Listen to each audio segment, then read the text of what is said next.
انصاف اور سلامتی جیسے انسانی اصولوں پر قائم کیا۔ اللہ عز و جل نے جو عجیب چیزیں حضرت سلیمان علیہ السلام کے قابو میں دی تھیں ان میں سے ایک ہوا بھی تھی۔ حضرت سلیمان علیہ السلام ہوا کو حکم دیتے تو وہ انہیں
ویلکم خوش آمدید اردو زبان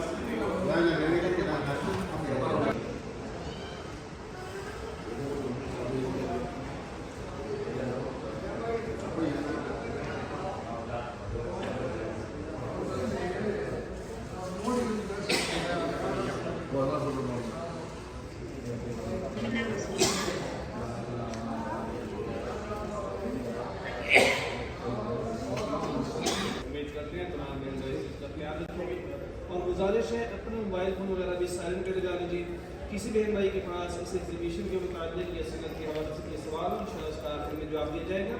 اور ہمارا کو انشاءاللہ 35 سے 40 منٹ آگے بڑھتے ہیں تشریف لائیں۔ انصاف اور سلامتی جیسے انسانی اصولوں پر قائم کیا۔ اللہ عز و جل نے جو عجیب چیزیں حضرت سلیمان علیہ السلام کے قابو میں دی تھیں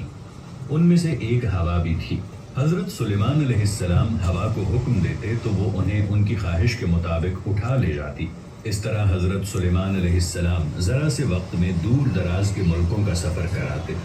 اسی طرح جنوں اور شیطانوں کو بھی ان کے قابو میں کر دیا تھا، جن میں سے بعض معمار تھے جو وہ ساری چیزیں تعمیر کرتے جن کا انہیں حکم دیا جاتا، بعض غوطہ خور تھے جو سمندروں کی تہوں میں اتر کر خزانے نکال لاتے تھے۔ اسی طرح ان کے لیے پرندے، جنگلی جانور اور چیونٹیاں بھی مسخر کر دی گئی تھی۔ وہ سب سلیمان علیہ السلام کے مددگار تھے ان کی سلطنت میں بھلائی، خوشحالی اور ترقی کے حصول میں، تاکہ وہ سب پرسکون اور اچھی زندگی بسر کر سکیں۔ اسی طرح اللہ تعالیٰ نے حضرت سلیمان علیہ السلام کو حکمت اور گہری سمجھ بھی عطا فرمائی تھی۔ اللہ تعالیٰ نے حضرت سلیمان علیہ السلام کو پرندوں اور جانوروں کی بولیاں سکھائی تھیں۔ چنانچہ ایک مرتبہ جب حضرت سلیمان علیہ السلام اپنے لشکروں کے ساتھ پابرکاب تھے اور چیونٹیوں کی وادی کے قریب پہنچے تو ایک چیونٹی نے انہیں دور سے دیکھ لیا اور باقی چیونٹیوں کو آواز دے کر خبردار کیا اور انہیں اپنے بلوں میں داخل ہو جانے کا حکم دیا تاکہ بے خبری میں حضرت سلیمان علیہ السلام اور ان کے لشکر ان چیونٹیوں کو روند نہ دیں۔ حضرت سلیمان علیہ السلام نے جب چیونٹیوں کی بات سنی اور سمجھ لی تو وہ مسکرا اٹھے۔ جس طرح اللہ تعالیٰ نے حضرت سلیمان علیہ السلام کے لیے ہر چیز، خواہ وہ انسان ہوں، جن ہوں، پرندے ہوں یا ہوا ہو، مسخر کر دی تھی، اسی طرح حضرت سلیمان علیہ السلام نے اس پوری بادشاہت کو روئے زمین کی آبادکاری اور انسانوں کی ہدایت کے لیے مسخر کر رکھا تھا۔ حضرت سلیمان علیہ السلام حق کے معاملات میں مضبوط اور طاقتور بادشاہ اور ایسے نبی تھے جو زمین پر اللہ تعالیٰ کی مرضی کو پورا کرنے میں اور انسانوں کے زمین پر بہتر خلافت میں لگے رہتے تھے۔ حضرت سلیمان علیہ السلام کی سلطنت اور مملکت بہت وسیع تھی، چنانچہ وہ زمین کے راستوں پر ایک جگہ سے دوسری جگہ آتے جاتے، اپنے عظیم مقاصد کو پورا کرنے، اللہ تعالیٰ کی بندگی کی بنیاد پر انسانیت کے اتحاد کے لیے اور اختلاف، فساد، بگاڑ اور کشمکش کو ختم کرنے کی خاطر۔ نیز انہوں نے اپنی حکمرانی اور بادشاہت اور حکمت و نبوت کے ذریعے انہیں عطا کردہ ساری نعمتوں کو بہترین صورت اور بلند ترین مقصد کے ساتھ حق کی اشاعت اور مخلوق کی نفع رسانی میں لگا دیا۔ چنانچہ وہ اپنے ہدہد کو ایک پیغام کے ساتھ ملکہ سبا کے پاس روانہ کرتے ہیں، اسے یعنی ملکہ سبا کو اللہ تعالیٰ کی بندگی کی دعوت دینے کی خاطر۔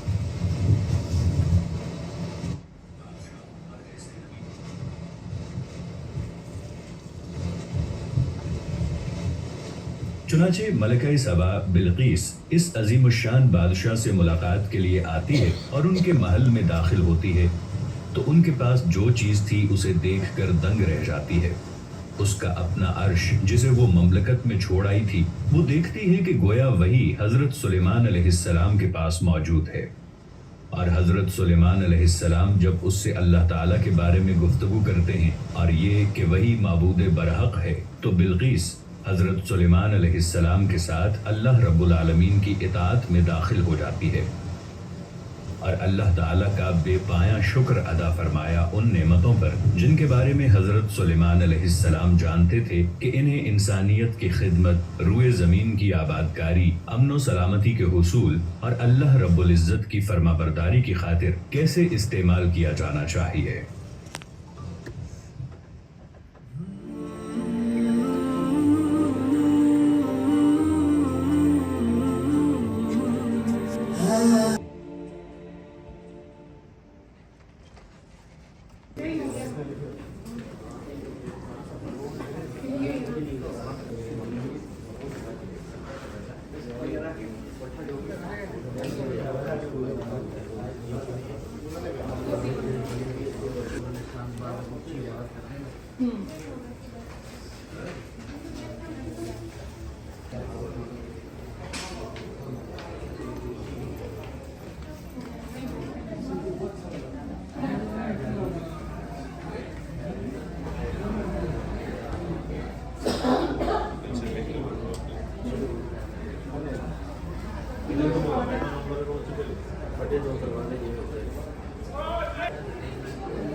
Ore kira maksudnya di por akan mau saya mau berkata an koi dek ana arabi mau mana jadi ada nomor admi jadi ada kami aku dek mi ya hadi kau kau ada mana